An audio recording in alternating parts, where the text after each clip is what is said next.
सकाळी उठल्यावरती रिकाम्या पोटी काय खाल्लं पाहिजे किंवा काय खाणं आरोग्यदायी आहे हे मी आपल्याला या व्हिडिओमध्ये सांगणार आहे, म्हणून व्हिडिओ शेवटपर्यंत नक्की बघा. नमस्कार, मी डॉक्टर पुष्कर आणि तुम्ही बघत आहात जोडी आयुर्वेदाची.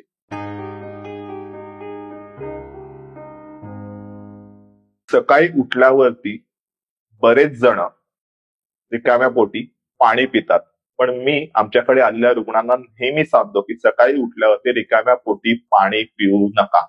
तुम्ही आमच्या चॅनलवरती नवीन असाल तर तुम्हाला हे ऐकून आश्चर्य वाटेल, पण तुम्ही प्लीज आधीचे व्हिडिओज बघा. त्या व्हिडिओमध्ये मी एक व्हिडिओ बनवलेला आहे, त्याच्यामध्ये मी सांगितलेलं आहे की सकाळी उठल्यावरती रिकाम्या पोटी पाणी प्यायल्यामुळे काय होतं. सकाळी उठल्यावरती रिकाम्या पोटी पाणी पिणं हे शरीरामध्ये अग्निमांद्य निर्माण करणार आहे, शरीरामध्ये आजार निर्माण करणार आहे. ते कसं, ते सगळं एक्सप्लेनेशन मी पूर्वीच्या व्हिडिओमध्ये दिलेलं आहे. त्या व्हिडिओची लिंक सुद्धा वाटल्यास मी डिस्क्रिप्शन बॉक्समध्ये टाकतो, जेणेकरून तुम्ही तो व्हिडिओ सहजपणे बघू शकाल. तर सकाळी उठल्यावरती रिकाम्या पोटी पाणी प्यायचं नाहीये, तर मग नेमकं काय खायचंय, त्याचे जे काही ऑप्शन्स आहेत त्यातले 5 ते 6 ऑप्शन्स तुम्हाला आज मी आपल्या या व्हिडिओमध्ये देणार आहे. त्यातला सर्वात पहिला ऑप्शन आहे तो म्हणजे च्यवनप्राश. आता च्यवनप्राश म्हटलं की तो कोणी खायचा आहे, तर आम्ही आमच्या प्रॅक्टिस पुरतं असं डिव्हिजन केलेलं आहे की ते ऍडल्ट्स आहेत, ज्यांचं वय 18 वर्षापेक्षा जास्ती आहे, त्यांनी च्यवनप्राश खायचा आहे, अगदी सिनियर सिटीजन्स पर्यंत. मग इतर लोकांनी काय खायचं त्याचं सुद्धा उत्तर देणार आहे. पण च्यवनप्राश नेमका किती क्वांटिटीमध्ये खायचा आहे, तर च्यवनप्राश साधारण 10 ते 20 ग्रॅम सकाळी उठल्यावरती ब्रश केल्यावरती रिकाम्या पोटी लगेच खाणं आवश्यक आहे. हा च्यवनप्राश फक्त हिवाळ्याच्याच सीझन मध्ये खायचा आहे का, जेव्हा फक्त आवळे फ्रेश येतात तेव्हाच फक्त च्यवनप्राश खायचा आहे का, तर नाही. च्यवनप्राश वर्षाचे 12ही महिने खाणं अपेक्षित आहे.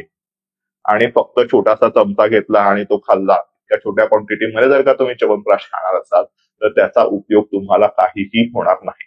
कमीत कमी एक मोठा चमचा किंवा 2 मोठे चमचे सकाळी उठल्यावरती रिकाम्या पोटी च्यवनप्राश जर का तुम्ही खाल्लात तरच त्याचा फायदा तुम्हाला होईल. त्याच्यानेच तुमची इम्युनिटी लेवल वाढेल आणि इतर जे काही आजार आहेत ते तुमचे हळूहळू करून कमी होतील. बरं, च्यवनप्राश हा चांगल्या क्वालिटीचा असणंच आवश्यक आहे. कोणत्याही अडमतडमवाल्या मार्केटिंगवाल्या कंपनीचा च्यवनप्राश तुम्ही घेताय, सोने चांदीवाला च्यवनप्राश तुम्ही घेताय आणि तो तुम्ही खाताय असं नाही. तुमच्या जवळच्या वैद्यांशी संपर्क करा. त्यांनी जर का बनवलेला च्यवनप्राश असेल तर तो खात्रीपूर्वक मी सांगतो की तो चांगलाच असेल, कारण का वैद्यांनी बनवलेला च्यवनप्राश हा अत्यंत उत्तम क्वालिटीचा असतो, आमचा अनुभव आहे. च्यवनप्राश मध्ये सोनं चांदी अजून काही विचित्र 100 प्रकारचे धातू टाकणे अपेक्षित नाही. ग्रंथात असा कोणताही च्यवनप्राश वर्णन केलेलं नाही की त्याच्यामध्ये सोनं चांदी मोती हिरे माणके प्लॅटिनम काहीही टाकलेलं नाही. तो साधा च्यवनप्राश तुमच्या वैद्यांनी बनवलेला जर का असेल तर तो तुम्ही घेणं अपेक्षित आहे. बरं, त्याच्यामध्ये अजून एक सांगण्याची गोष्ट म्हणजे आजकाल नवीन फॅड आहे ते म्हणजे sugar free chyawanprash. Sugar free chyawanprash नसतो. ज्यांना कोणाला डायबिटीस आहे त्यांनी च्यवनप्राश खाऊ नका, त्यांनी नुसते आवळे खा किंवा आवळ्यांच्या सीझन मध्ये आवळे मिळतात त्यांनी आवळे खा, ते चालू शकते.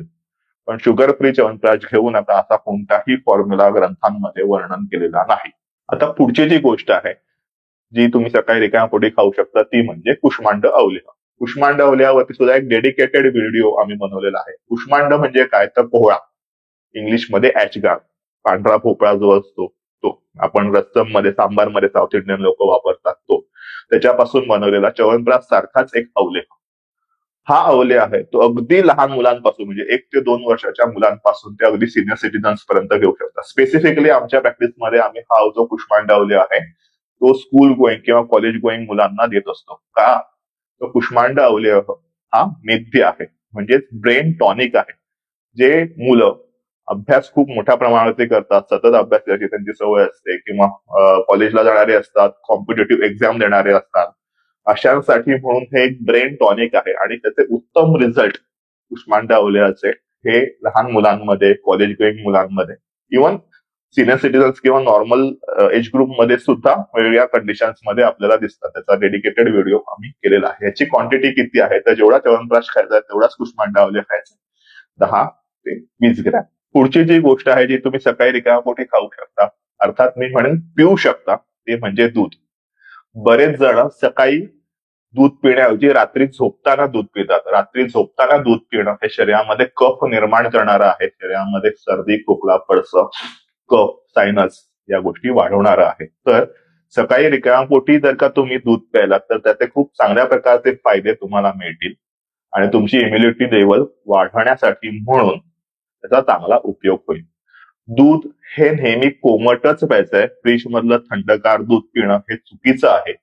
कोमट दूध, त्याच्यामध्ये चिमूटभर हळद किंवा त्याच्यामध्ये 1 चमचा तूप, इतर जे काही जे काही दुधामध्ये मिक्स करण्याच्या ज्या काही गोष्टी मार्केटमध्ये अवेलेबल असतात, चॉकलेट फ्लेवर ह्या त्या, त्या सगळ्या गोष्टी खायच्या नाहीयेत. अगदी फार तर फार तुम्हाला दुधामध्ये टाकायचंच असेल तर तुम्ही शतावरी कल्प बाजारामध्ये उपलब्ध असतो, तो शतावरी कल्प आणि दूध असं कॉम्बिनेशन घेऊ शकता.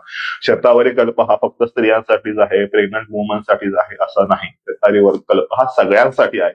सगळेजण शतावरी कल्प आणि दूध हे कॉम्बिनेशन घेऊ शकता. पुढची गोष्ट आहे जी सकाळी रिकाम्या पोटी तुम्ही खाऊ शकता ते म्हणजे ड्रायफ्रुट्स. वेगवेगळे जे काही ड्रायफ्रुट्स आहेत, काळ्या मनुका असतील, काजू, बदाम, अंजीर, अक्रोड, या ज्या काही खजूर, हे जे काही ड्रायफ्रुट्स असते, एक तर ते तुम्ही रात्री भिजत घालायचे आणि सकाळी घ्यायचे, किंवा भिजत न घालता सुद्धा सकाळी तुम्ही 10-12 मनुका, 1-2 बदाम, 1-2 काजू, 1-2 अक्रोड, 1-2 खारीक किंवा खजूर, अंजीर, हे एक नाश्त्याला किंवा एक छोट्याशा क्वांटिटीमध्ये, वाटीभर अर्धी वाटी तुम्ही या क्वांटिटीमध्ये सकाळी ड्रायफ्रुट्स घेऊ शकता. त्याने सुद्धा तुमची इम्युनिटी चांगली राहील, तुमची डायजेस्टिव्ह पॉवर तुमची चांगली राहील. पुढची जी गोष्ट आहे जी सकाळी रिकाम्या पोटी तुम्ही घ्यायची ते म्हणजे तूप. 1 चमचा गाईचं तूप किंवा साधारण 2 चमचे गाईचं तूप तुम्ही घेऊ शकता. सध्या बाजारामध्ये गीर गाईचं तूप सुद्धा खूप चांगल्या क्वालिटीचं अवेलेबल असतं, तर ते सुद्धा तुम्ही तुमच्या ह्याच्यानुसार तुम्ही घेऊ शकता. साधारण 1 ते 2 चमचे एवढी तुपाची क्वांटिटी आहे. पुढचा आणि शेवटचा जो काही पदार्थ आहे जो तुम्ही सकाळी रिकाम्या पोटी घेतला पाहिजे ते म्हणजे साळीच्या लाह्या. कुरमुरे नाहीत, साळीच्या लाह्या. साळीच्या निवडलेल्या लाह्या साधारण 1 बाउल भरून तुम्ही सकाळी रिकाम्या पोटी खाऊ शकता. अगदीच वाटत असेल तर तुम्ही त्या साळीच्या लाह्यांचा चिवडा बनवा आणि तो तुम्ही सकाळी रिकाम्या पोटी खा. पण सकाळी रिकाम्या पोटी पाणी पिणं किंवा चहा पिणं हे चुकीचं आहे. चहा सुद्धा सकाळी रिकाम्या पोटी प्यायल्यामुळे शरीरामध्ये ऍसिडिटी डेव्हलप होते आणि ऍसिडिटीमुळे शरीरामध्ये वेगवेगळे आजार निर्माण होतात. सो सकाळी रिकाम्या पोटी पाणी पिणं किंवा चहा पिणं हे चुकीचं आहे. त्याऐवजी आता आपण व्हिडिओमध्ये जे बघितलं ते म्हणजे पहिली गोष्ट च्यवनप्राश, दुसरा कुष्मांडावलेह, नंतर दूध, ड्रायफ्रुट्स, तूप किंवा साळीच्या लाह्या. या 6 पदार्थांपैकी कोणताही एक पदार्थ तुम्ही सकाळी उठल्यावरती रिकाम्या पोटी घेऊ शकता. हा व्हिडिओ कसा वाटला हे आम्हाला कमेंट बॉक्समध्ये लिहून नक्की कळवा. व्हिडिओ जर का आवडला असेल तर आमच्या फेसबुक पेजला लाईक करा आणि युट्यूब चॅनलला सबस्क्राईब करा. धन्यवाद.